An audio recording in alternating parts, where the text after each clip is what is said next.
Hi, this is Sarah Mikesell with the Dairy Site, and today we're here with Dr. Michael Steele. He is a professor in the Department of Animal Biosciences at the University of Guelph. Thanks for being with us today, Michael. Yeah, thank you very much, Sarah. Very good. And today, Michael and I are at the Arlington Research Facility at the University of Wisconsin, just north of Madison today, and we're at the Smart Calf Rearing Conference Producer Day. And you were one of our speakers during the scientific conference and for the producer conference. And you shared some new concepts related to colostrum, Michael, but you started by talking about early life programming. Tell us a little bit about its impact. Sure. I think we all go through early life programming, every single species, and where I'm fascinated is how you feed this calf in early life and how that can affect the future phenotype. And there's a lot of evidence showcasing that the way you feed colostrum, the way you feed milk, also the way you feed them post-weaning can impact their production later on in life, as well as their health.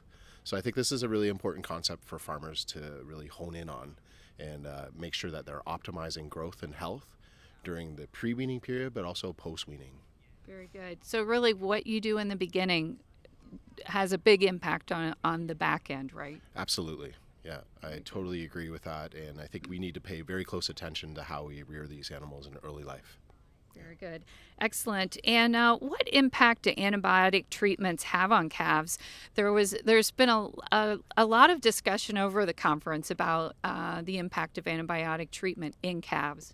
Yeah, so I think that we are overusing antimicrobials in the calf world from what I can see. I think we swiftly go to even a prophylactic but also a therapeutic antimicrobial or antibiotic really quickly. We need to reevaluate that because some of the times when we're looking at some of the antibiotics we're using, they're actually not addressing the pathogen that we're struggling with. Mm-hmm. So I think we're overusing them, and sometimes it can actually backfire on the calf. So what we've shown in our research is that the actual microbial diversity decreases. Mm-hmm. It actually sometimes can increase gut permeability with some antimicrobials. So we need to pay close attention and not overuse it. Of course, I'm not against the use of antibiotics.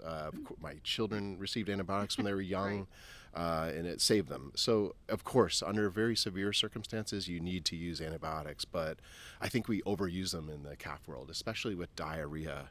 And we should be looking for, using different products for pain relief or electrolytes especially, instead of just quickly going to an antibiotic. Yeah, and we did see some research, and I can't remember if it was from your presentation or others, that even indicated that antibiotic use can have some impacts on milk production and some things later in life, right? Yeah, so we don't know if it's the actual antibiotic, but we know that calves treated with antibiotics, so it could be the sickness or the antibiotic, relates to less production. It's around 500 kg less or close to 1,000 pounds less production in first lactation. Yeah, it was really interesting research and data around that. So you spoke about the prenatal and postnatal windows of opportunity that can impact the calf.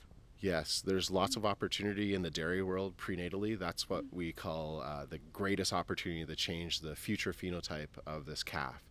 So we call this concept developmental plasticity. So prenatally, there's a lot more opportunity to change this future phenotype of the calf, so the health and the production. But when the calf gets older, if you become old like me, the only changes developmental plasticity are plastic surgery, unfortunately. So that's not me. So yeah, you have more opportunity, especially prenatally, but also postnatally.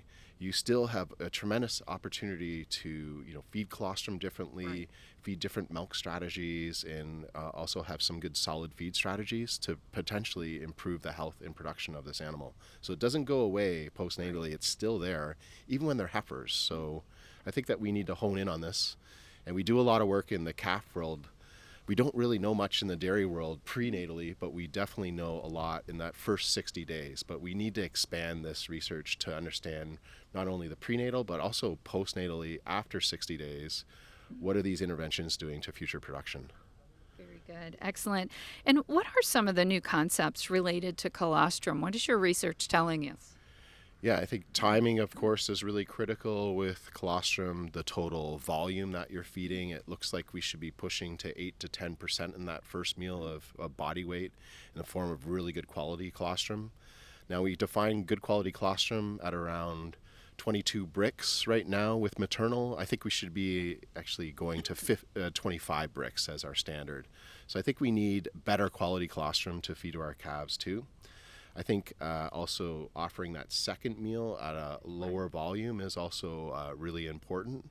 And I also think having a transition from colostrum to milk appears to be very important. So feeding that transition milk or mimicking that transition milk, I think, is really critical.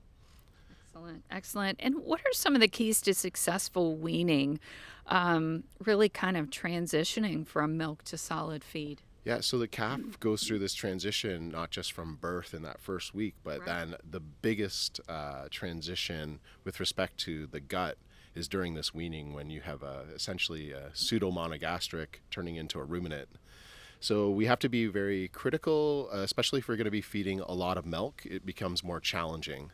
So what you have to do, I think the number one factor is weaning age. I think that's the most critical component. You should be weaning after 8 weeks. And in Europe, they're weaning at 12 weeks. So in North America, you still see 6-week weaning. We need to push it further. We need a step-down process that has multiple steps, not just one step by reducing milk by 50%, Right. multiple steps to that. And it has to be through multiple weeks as well. It can't just be through 1 week. It has to be at least 2. But some of the best herds I've worked with that aren't even using automated feeders, they wean over 4 to 6 weeks gradually with multiple steps. So that can be done. But where weaning really shines is with automated feeders when you can gradually decline every single day over several weeks. Yeah, it starts to make us think about this precision feeding type process, right? Yeah, and I think that's what we need to develop. And I think that's what you're going to see over the future decades in calf research is feeding animals precisely. And this concept of phase feeding too, that's coming up in our conference a lot, is perhaps the animal needs a different diet in the first 2 or 3 weeks, and then let's say a different milk replacer or a different starter during weaning, things of this nature. We haven't really explored that. We're far behind compared to other species like piglets. Yeah. So we need to catch up. Yeah. We're going to catch up. We have lots of momentum in the calf research world right now. So I'm looking forward to seeing animals actually fed individually sometimes. And I think automation really helps with that. It's so complicated if you're doing it manually, but it still is possible to feed different diets at different time points. Or with a disease intervention, feeding it a specific colostrum or probiotic or something, even with manual feeding. But it just makes it a lot easier with automated feeding. Very good. Excellent. Well, thank you so much, Michael, for all the information today. I really appreciate it. It's always a pleasure. Thanks Thank so you very much. Thanks. This is Sarah Mikesell with the Dairy Site.